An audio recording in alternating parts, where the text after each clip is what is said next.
안녕하십니까. 원주권 뉴스입니다. 올해 추석 우편물이 전년도 같은 기간 대비 1.2배 증가한 90만 개에 달합니다.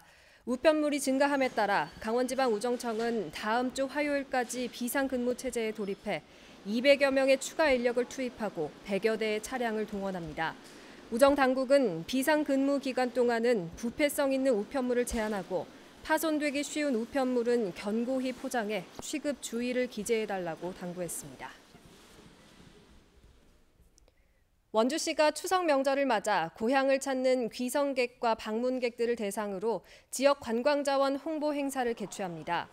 내일 오후 원주역 일원에서 열리는 행사에서는 문화관광 해설사들이 방문객들의 특성에 맞는 맞춤형 관광 정보를 설명하고 전통 놀이, 먹거리 체험 기회도 제공합니다.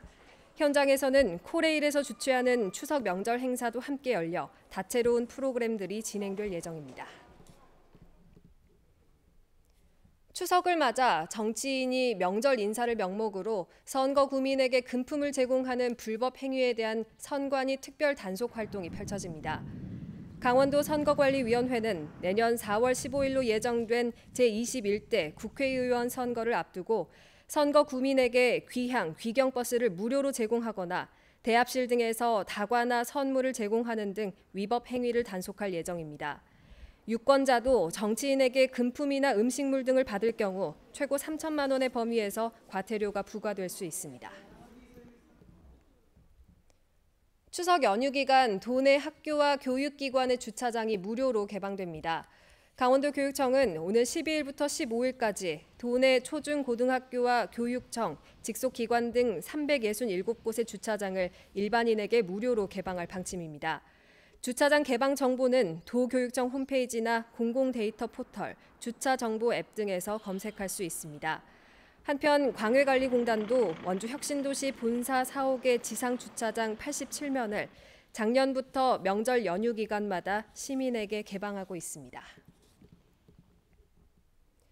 도로 보수와 주정차 단속 등을 하는 원주시청 공무직 노동자들이 근로조건 개선을 요구하면서 오는 30일 파업을 예고했습니다.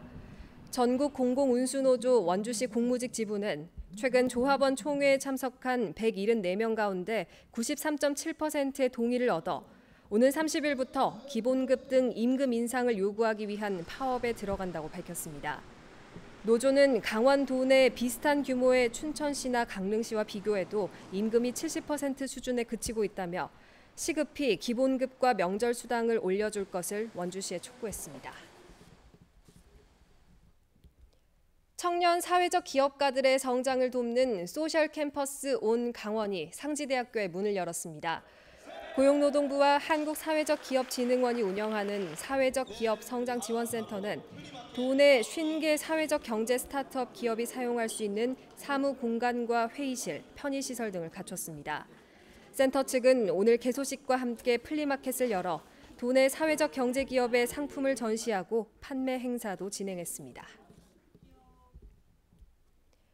노인 인구 증가로 인한 농촌 지역 주거 문제 해결을 위해서 공공임대 고령자 복지주택 사업이 추진됩니다. 영월과 평창, 홍천 등 전국 12개 시군은 한국토지주택공사와 업무 협약을 체결하고 경로 식당과 물리치료실 등 노인 복지시설을 갖춘 임대주택을 건립하기로 했습니다. 건립 규모는 영월 140세대, 평창 120세대, 홍천 128세대입니다. 주택 건립이 완료되면 현재 전체 인구의 25%를 웃도는 도내 65세 이상 노인들의 주거 환경 개선과 삶의 질 향상에도 큰 도움이 될 것으로 기대하고 있습니다. 토지문화재단이 올해 해외 작가 창작실 지원 사업 대상자로 인도의 제니스 파리아와 스페인의 알베르토 토레스를 선정했습니다. 두 작가는 토지문화관에 거주하면서 한국 작가들과 교류하며 창작 활동을 펼치게 됩니다. 스페인 문화활동협회와의 작가 창작실 지원 교환 사업에 선정된 우리나라 김호연 작가는 스페인에 머물며 창작 활동을 하게 됩니다. 환경 감수성이 예민한 시기인 중학생을 대상으로 추진됐던 학교 시설 감성화 사업이 고등학교까지 확대됩니다. 강원도 교육청은 내년에 원주 육민관 중학교 등 6개 중학교뿐 아니라 평창 진부고를 포함한 6개 고등학교에도 학교 시설 감성화 사업을 추진할 계획입니다. 뉴스를 마칩니다. 고맙습니다.